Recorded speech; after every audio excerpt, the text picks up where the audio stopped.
It is the beginning of a period in Earth's history called the Cretaceous, and the movement of the continents has opened new seaways and coastlines. Where once there was solid land, now there are ragged cliffs, buzzing with a colorful abundance of flying reptiles called pterosaurs.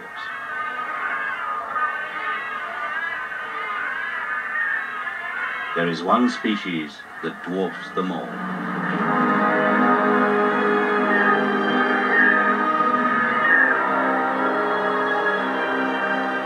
He is Ornithocherirus. 12 meters from wingtip to wingtip, he is the undisputed king of the skies.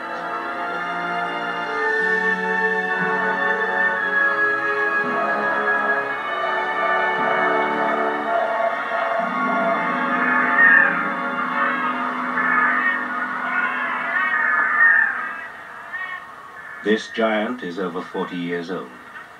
Most of his life has been spent wandering the globe in search of food.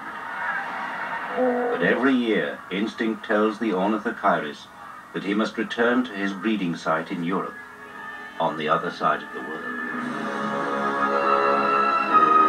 For this giant of the sky, it will be the last great flight he ever makes.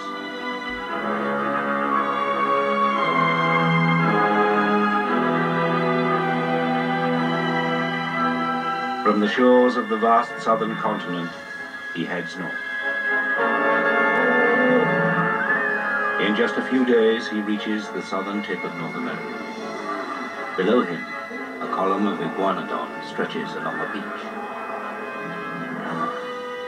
1,000 tons of dinosaurs on the move, grazing the forest as they go.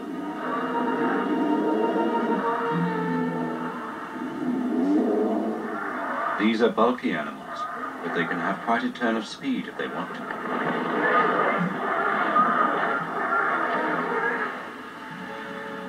The journey continues, but there is trouble on the horizon.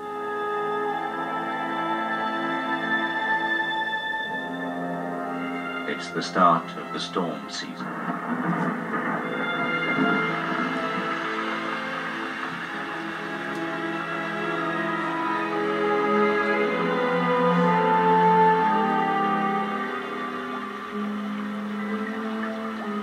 Ornithocherirus cannot fly in the heavy rain and must shelter as best he can.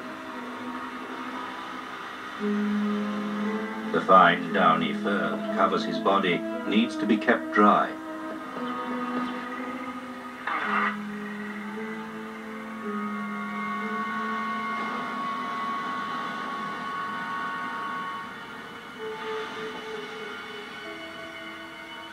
In the morning, the weather starts to improve, and smaller reptiles are out on the wing.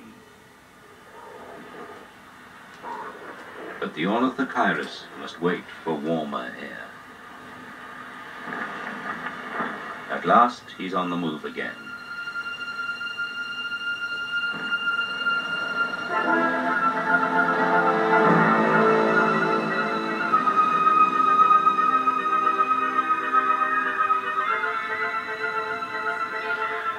Like all giant pterosaurs, he uses his enormous wings to ride on the warm air currents that rise over land. His whole body weighs less than 100 kilograms, and this helps him glide effortlessly over huge distances. Soon he must face open water.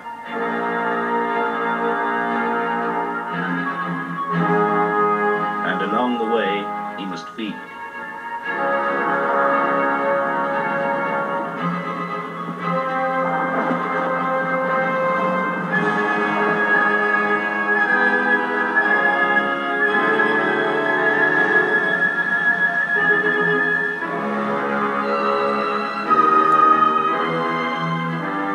Hungry monsters watch him from below the waves.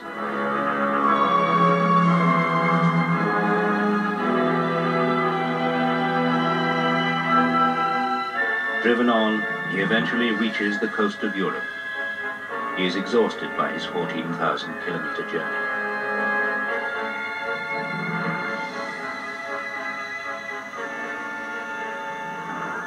Once again, a huge herd of iguanodon dominates the landscape. This is the larger European species. As Ornithocherirus rests by a leg, the iguanodon take a drink. But there's death close by.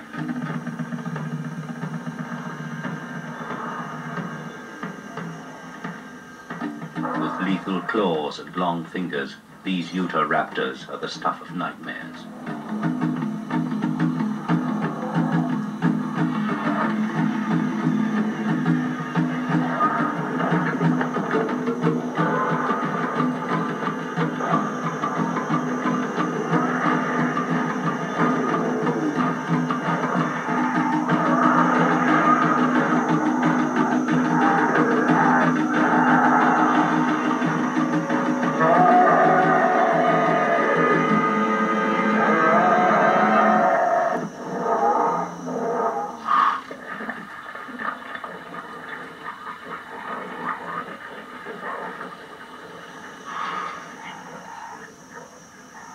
Ornithocherirus leaves these killing fields. He has a date to the south, and he's running late.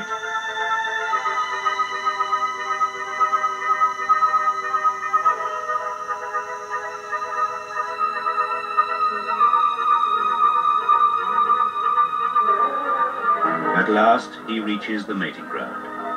And already the beach is full of male Ornithocherirus noisily competing for space.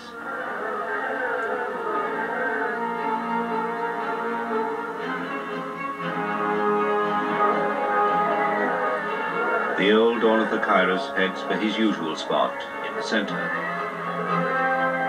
But younger males have other ideas.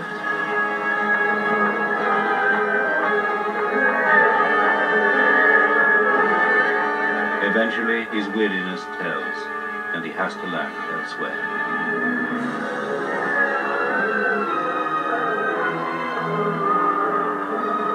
The younger males have taken his place.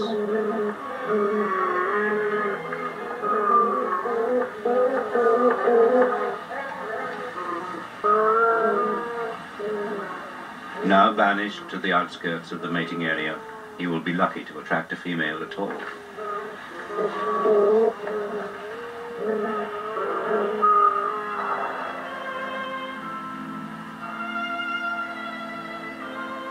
Heat stress and lack of food have left him exhausted, and his old body can take no more.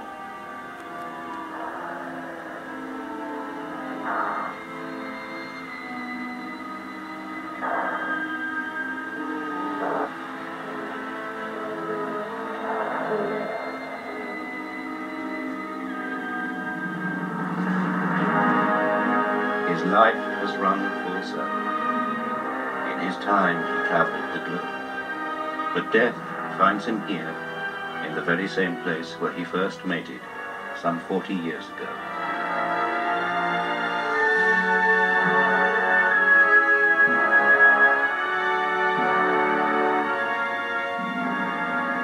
But in this world of dinosaurs, nothing goes to waste.